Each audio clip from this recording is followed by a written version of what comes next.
नमस्कार, new India live देख रहे हैं आप और आपके साथ मैं हूं आर्या झा। रुक करते हैं इस वक्त की तमाम बड़ी खबरों की ओर। दिल्ली शराब घोटाले में गिरफ्तार आम आदमी पार्टी के नेता संजय सिंह दिल्ली हाईकोर्ट पहुंचे। बता दें कि संजय सिंह ने ईडी द्वारा अपनी गिरफ्तारी को दिल्ली हाईकोर्ट में चुनौती दी है।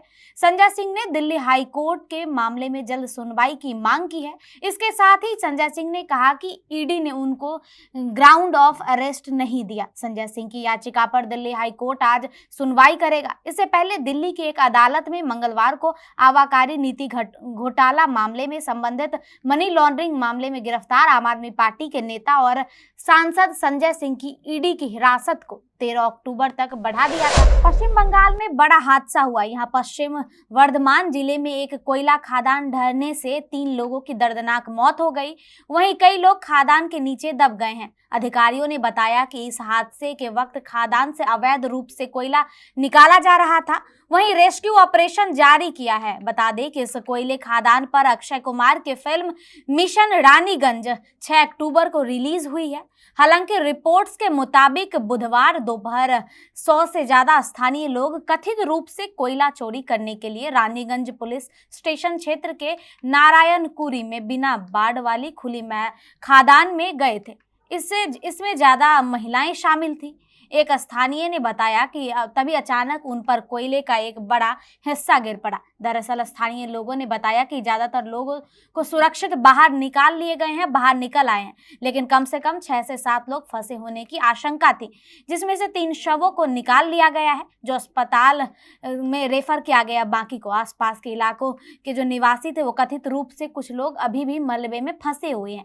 सीतारामपुर के खान सुरक्षा क्षेत्र के एक महानिदेशक इरफान अहमद अंसारी के नेतृत्व में एक टीम को घटना की जांच के लिए भेज दिया गया है। वहीं इस दौरे की गई। वहीं इस खिलाफ शवों को पोस्टमार्टम के लिए आसनसोल जिला अस्पताल भेजा गया। रिपोर्ट्स के मुताबिक कोयला तस्कर यहां काफी सक्रिय हैं। वे कथित तौर पर कोयले की चोरी के लिए मजदूरों को लगाते हैं और अवैध रूप से खुदाई का काम करते हैं। घटना बुधवार की है और ऐसे में इस घटने को कथित रूप से स्थानीय पुलिस छुपाने की कोशिश कर रही थी। आसनसोल के पूर्व सांसद और सीपीएम नेता बंसा गोपाल चौधरी को इस बारे में जानकारी मिली तो उन्होंने जिला प्रशासन से बात की और मामले का खुलासा हुआ। विपक्षी दलों की इंडिया गठबंधन ने social media sites Facebook, Google, YouTube को चिट्ठी लिखकर गंभीर आरोप लगाए हैं। ऐसा दावा है कि इसके इस्तेमाल से भारत में नफरत को बढ़ावा दिया जाता है। हैरानी की बात तो यह है कि कथित रूप से सोशल मीडिया साइट्स नफरती कंटेंट को प्रमोट भी करते हैं। अब विपक्ष ने इसके चीफ को चिट्ठी लिखकर निष्पक्ष रहने और भारतीय समाज में नफरत फैलाने में योगदान न करने की अपील की है। वहीं बता दें कि विपक्षी गठबंधन इंडिया के सीईओ मार्क जुकरबर्ग और गूगल के सीईओ सुंदर पिचाई को देश में सांप्रदायिक नफरत को बढ़ावा देने में उनके सोशल मीडिया प्लेटफॉर्म्स की कथित भागीदारी के संबंध में चिट्ठी लिखी है। कांग्रेस अध्यक्ष मल्लिकार्जुन खड़गे ने चिट्ठी शेयर करते हुए सोशल मीडिया साइट एक्स पर बताया कि भारत की पार्टियों ने फेसबुक पर समाज में नफरत फैलाने में योगदान देने और सांप्रदायिक नफरत भड़काने का आरोप लगाया है। इसके साथ ही गठबंधन ने सोशल साइट को चुनाव के दरमियान निष्पक्ष रहने का अनुरोध किया है। बता दें कि विपक्षी गठबंधन के साथ ही वाशिंगटन पोस्ट की एक रिपोर्ट भी अटैच की गई है, जिसमें कथित रूप से सोशल मीडिया साइट्स के जरिए देश में नफरत को बढ़ावा दिया गया है। विपक्ष ने जुकरबर्ग को चिट्ठी लिखी जिसमें उस बात पर जोर दिया कि इंडिया गठबंधन में 28 राजनीतिक दल शामिल है जो संयुक्त विपक्षी गठबंधन की अगुवाई करते हैं। इसमें शामिल पार्टियों की 11 राज्यों में सरकार है जो कुल भारतीय मतदाताओं में आधे का प्रतिनिधित्व करते हैं। आपको बता दें कि कांग्रेस अध्यक्ष खड़गे ने वाशिंगटन पोस्ट की उस जांच का हवाला दिया जिसमें बीजेपी सदस्यों और समर्थन द्वारा सांप्रदायिक नफरत को बढ़ावा देने में व्हाट्सएप और फेसबुक की भूमिका का खुलासा किया गया था। उन्होंने भारत के दबाव में फेसबुक से प्रचार और नफरत फैलाने वाले भाषण को पनपने दिया शीर्षक ने एक अन्य लेख का भी हवाला दिया जिसमें कथित रूप से सत्तारूढ़ व्यवस्था और फेसबुक इंडिया के अधिकारियों के बीच साठगांठ का खुलासा हुआ था। पार्टियों ने मेटा पर सत्ताधारी पार्टी की सामग्री को बढ़ावा देने के दौरान एल्गोरिथम मॉडरेशन और विपक्षी नेताओं के कंटेंट को दबाने के आरोप भी लगाए। इजराइल ने बीते कुछ दिनों में हमास पर अपने हमले को और तेज किया। इजराइल के गाजा पर हमले के बाद मची तबाही का एक वीडियो सामने आया है। इस वीडियो में दिख रहा है कि इजरायली रॉकेट्स ने तबाह हुए इमारतों के मलबे के नीचे लोग अभी भी फंसे हुए हैं। ये लोग लगातार मदद की गुहार लगा रहे हैं, लेकिन उन्हें रेस्क्यू करने का कोई सामने नहीं आ रहा है। इस वीडियो में दिख रहा है कि किस तरह से मलबे के अंदर लोग कांपते हुए हाथ हिलाकर मदद की इंतजार कर रहे हैं और लोग चाह रहे हैं कि उनकी मदद के लिए कोई आगे आए, लेकिन इलाके में कोई रेस्क्यू ऑपरेशन न चलाए जाने की वजह से उसकी मदद के लिए कोई आगे नहीं पहुंच पा रहा है। वायरल हो रहे इस वीडियो में एक महिला मलबे के नीचे से मदद मांगती दिख रही है, लेकिन गाजा में मदद देने के लिए कोई नहीं दिख रहा। इस वक्त इस वीडियो में दिख रहा कि किस तरह से मलबे के अंदर से उसे कांपते हाथों से लोगों का इंतजार कर रही, लेकिन इलाके में कोई रेस्क्यू ऑपरेशन न चलाए जाने की वजह से उसकी मदद के लिए कोई पहुंच नहीं पा रहा है। वहीं आपको बता दें कि इजराइल और हमास के बीच जारी जंग में अब तक 4000 से ज्यादा लोगों की मौत हो चुकी है।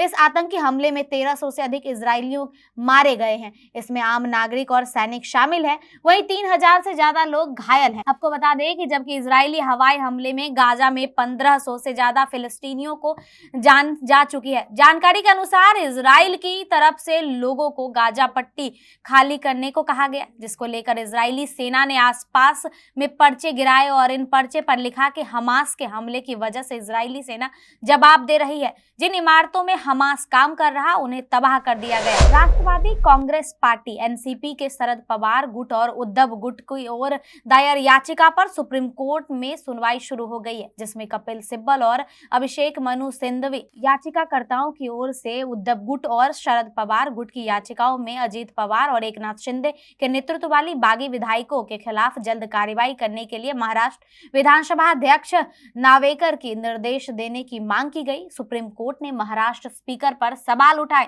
सीजेआई ने कहा उनके डे टू डे सुनवाई करनी होगी। अभी तक स्पीकर ने कोई कार्रवाई नहीं की। जब कोर्ट सुनवाई करता है तो कुछ कदम उठाए जाते हैं। वो सुप्रीम कोर्ट के आदेश को ओवर रूल नहीं कर सकते। उनको उचित सलाह दी जानी चाहिए। वो ये नहीं कह सकते कि नंबर में सुनवाई करेगा। वहीं सुनवाई के दौरान कपिल सिब्बल ने कहा कि ये कोई सिविल ट्रायल नहीं है और न ही इसमें जीरा की जरूरत है। फिर भी इसमें इतना वक्त लगेगा तो 10वीं अनुसूची के मायने क्या है? तुषार मेहता ने कहा कि इसके याचिका ने प्रार्थना देखी और वो आप में काफी पेचीदा है। सीजेआई डीवाई चंद्रचूड़ ने कहा कि इतने दिन में स्पीकर दिन प्रतिदिन सुनवाई कर कम से कम समय में इस मुद्दे को निपटा सकते थे। हफ्ते में 2-3 दिन सुनवाई करने से समस्या समय से कैसे हल होगी? कोर्ट ने सुनवाई के दौरान सीजेआई ने कहा कि हमने मामले की जुलाई में नोटिस जारी किया और सितंबर में सुनवाई की।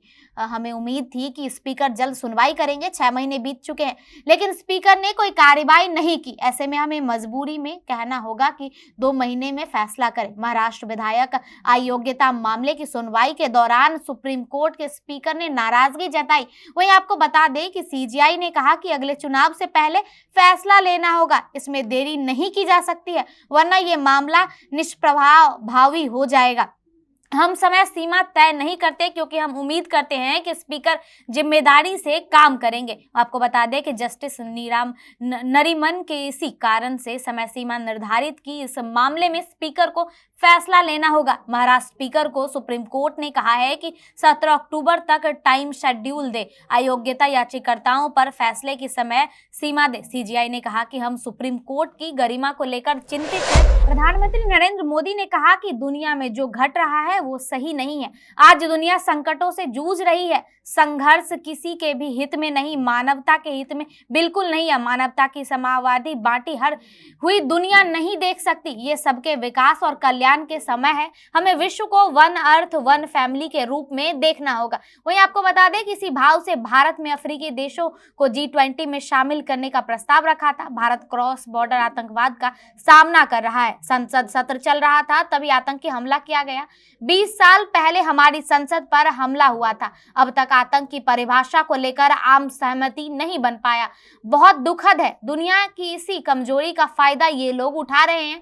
आतंक के खिलाफ एक साथ खड़े हो। बता दें कि दिल्ली में हो रहे P20 सम्मेलन के संबोधित करते हुए पीएम नरेंद्र मोदी ने कहा कि करीब 20 साल पहले आतंकवादियों ने हमारी संसद को निशाना बनाया था। दुनिया को भी एहसास हो रहा होगा कि आतंकवाद दुनिया के लिए कितनी बड़ी चुनौती है।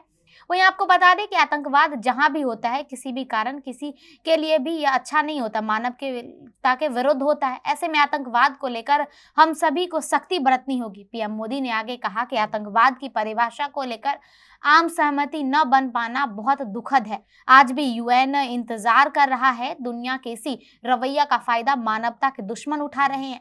दुनिया भर के प्रतिनिधित्वों को सोचना होगा कि आतंकवाद के खिलाफ हम कैसे काम कर सकते हैं। अक्षय कुमार और रवीना टंडन की जोड़ी 90 के दशक की सुपरहिट जोड़ी थी।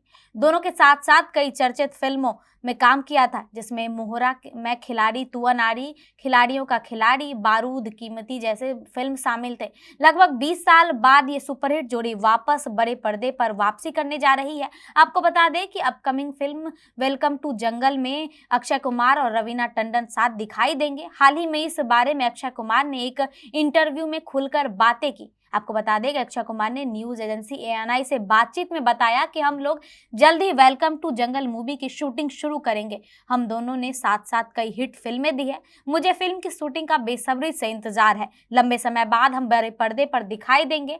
आपको बता दें कि अक्षय कुमार और रवीना टंडन आखिरी बार साल 2004 में रिलीज हुई film police force an inside story में दिखाई दिए थे। आपको बता दें कि 90 के दशक के सबसे चर्चित अफेयर्स की जब बात होती है तब अक्षय कुमार और रवीना टंडन के अफेयर की जिक्र जरूर होता है। इसके साथ ही दोनों के साथ साथ 90 के दशक की कई चर्चित फिल्मों में काम किया था। कहते हैं कि इन फिल्मों की शूटिंग के दौरान ही दोनों के बीच नजदीकियां बढ़ गई थी। बात इतनी आगे बढ़ चुकी थी कि अक्षय कुमार और रवीना टंडन ने सगाई तक कर ली थी। हालांकि शादी हो पाती से पहले ही इनका ब्रेकअप हो गया था और बाद में अक्षय कुमार ने 2001 में ट्विंकल खन्ना से शादी कर ली थी। वहीं रवीना टंडन की शादी बिजनेसमैन अनिल थड़ानी के साथ 2004 में हुई। चीन की राजधानी बीजिंग में इजराइल के एक डिप्लोमेट को जानलेवा हमला किया गया और आशंका है कि ये आतंकी हमला हो सकता है, क्योंकि मीडिया रिपोर्ट्स के मुताबिक अगर माने तो चीन में एक इजरायली राजनयिक को शुक्रवार को एक संदिग्ध आतंकवादी हमले में चाकू मार दिया गया। बीजिंग में इजराइल के दूतावास में काम करने वाले राजनयिक पर दूतावास के करीब एक क्षेत्र पर हमला किया गया। इसके आगे बता दें कि इजराइल के विदेश मंत्रालय ने हमले की पुष्टि करते हुए कहा कि राजनयिक को इलाज के लिए अस्पताल ले जाया गया है और उनकी हालत स्थिर है। आपको बता दें कि इजरायली राजनयिक पर हमले ने इजराइल और चीन के बीच संबंधों को और अधिक तनावपूर्ण बना दिया है। वहीं बीजिंग के इजराइल के दूत पर हाल के हमास हमलों के बीच द्वारा निंदा न करने पर निशाना व्यक्त की है। इजरायली सरकार मौजूदा संघर्ष पर चीन से रुख करने के लिए अपनी चिंता को लेकर मुखर बात कर रही है। अयोध्या में लगभग 500 वर्षों तक चले राम मंदिर आंदोलन और संघर्ष में जान गंवाने वालों अब श्री राम जन्मभूमि तीर्थ क्षेत्र ट्रस्ट श्रद्धांजलि देने जा रही है। 13 अक्टूबर को शाम को राम की पौड़ी पर दीपदान कार्यक्रम का आयोजन किया जाएगा। मंत्रोच्चार के बीच सरयू पर लगभग 10,000 दीपक प्रज्वलित किए जाएंगे। आपको बता दें कि 22 जनवरी 2024 को पीएम नरेंद्र मोदी की मौजूदगी में रामलला के बाल स्वरूप की प्राण प्रतिष्ठा भी होनी है। ऐसे समय में श्री राम जन्मभूमि तीर्थ ट्रस्ट क्षेत्र ने अधिक याद उन लोगों की आ रही है जिन्होंने राम मंदिर के लिए अपने प्राणों की आहुति दे दी थी। इसके पीछे यह मान्यता भी है कि जिस उद्देश्य के लिए उन्होंने अपने प्राण न्यौछावर किए थे वह श्री राम जन्मभूमि मंदिर अब बनकर तैयार हो रहा है। लिहाजा उनकी अधूरी इच्छा पूरी हो चुकी है, इसीलिए अब उनकी आत्मा की मुक्ति के लिए पूजा जरूरी है। यह प्राण प्रतिष्ठा से पहले के कार्यक्रम का एक हिस्सा ट्रस्ट ने वाल्मीकि रामायण और रामचरितमानस का 9 दिवसीय पाठ करवाया। उसके बाद अब 13 अक्टूबर की शाम 6 बजे से 7 बजे के बीच सरयुग तट पर श्राद्ध कर्म और तर्पण किए जा रहा है। कांची कामकोटि पीठ के शंकराचार्य विजेंद्र सरस्वती ने देखरेख में होगा।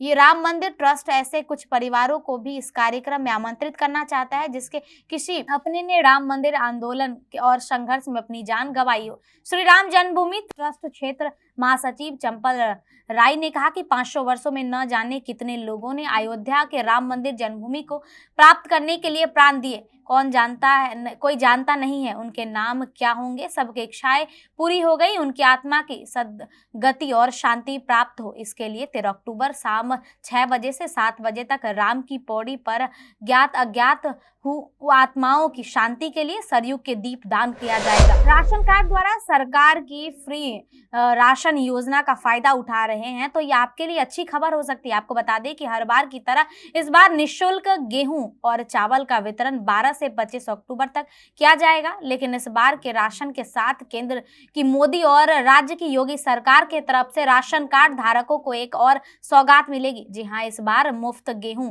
और चावल के साथ कार्ड धारक को राशन की दुकान से आयुष्मान कार्ड भी मिलेगा। इसके लिए सरकार की तरफ से सभी राशन की दुकानों पर कैंप लगाए जाएंगे। आपको बता दें कि आयुष्मान कार्ड के जरिए अब निजी अस्पतालों में भी 5 लाख रुपए तक मुफ्त इलाज किया जा सकता है। यह केंद्र सरकार की तरफ से मिलने वाली सुविधा है। सरकार की गाइडलाइंस के अनुसार आयुष्मान भारत योजना के अंतर्गत राष्ट्रीय खाद्य सुरक्षा अधिनियम योजना के तहत 6 से ज्यादा यूनिट वाले गृहस्थी वाले राशन कार्ड धारकों, अंत्योदय कार्ड धारकों और राशन कार्ड से जुड़े सभी सीनियर सिटीजन के आयुष्मान कार्ड बनाने के लिए अभियान चलाया जा रहा है। सरकार की योजना के बारे में जानकारी देते हुए अधिकारी ने बताया कि यह काम ग्राम पंचायत, नगरीय क्षेत्र में तैनात आंगनवाड़ी कार्यकर्ताओं, आशा कार्यकर्ताओं और पंचायत सहायक की मदद से क्षेत्र में कार्यरत राशन विक्रेताओं के माध्यम से किया जाएगा। आपको बता दें कि राशन की दुकान पर जब भी राशन का वितरण होगा उसी दिन वहां पर कैंप का आयोजन किया जाएगा। किसी राशन कार्ड धारक के आधार कार्ड के रजिस्टर्ड मोबाइल नंबर नहीं है तो ऐसे में कार्ड धारक यहां मंत्रा डिवाइस उपलब्ध है, उस रोजगार सेवक या CSC संचालक के संपर्क कर आयुष्मान कार्ड बनवा सकते हैं। राशन वितरण के दौरान आयुष्मान कार्ड कई दिनों तक बनाए जाएंगे। ऐसे में यह भी एडवाइजरी जारी की गई है कि बिना वजह सरकारी सस्ता गल्ले की दुकान पर भीड़ न लगाए और अपने नंबर आने पर सुविधा अनुसार आयुष्मान कार्ड बनाए। अभी के लिए बस इतना ही। ऐसे ही तमाम जानकारियों के लिए देखते रहिए न्यू इंडिया लाइव।